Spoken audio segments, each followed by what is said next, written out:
Assalamualaikum. Ngayon, mag-imo taong salta. Lagyan natin siya ng kamatis, cabbage, at saka pipino. At maglagay na rin ako dito ng red beans. Ito ang red beans. Sinugasan ko siya. Ito. Ilagay natin siya dito sa salta. Tapos, lagyan ko pa siya ng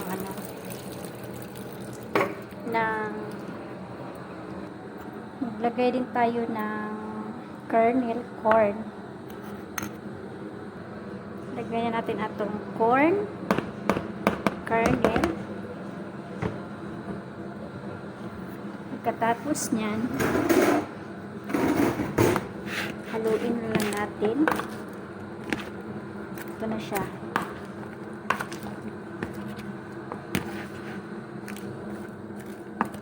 Sarap to, guys. At ito naman ang aking sauce, ranch salad dressing natin.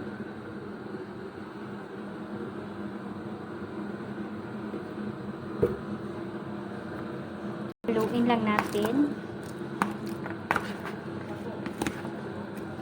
Masarap to, guys. Try nyo.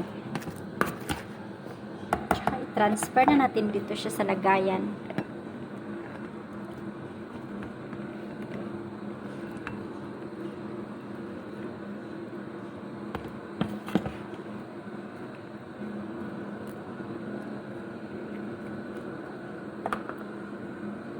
Ito na ang salta natin ngayon.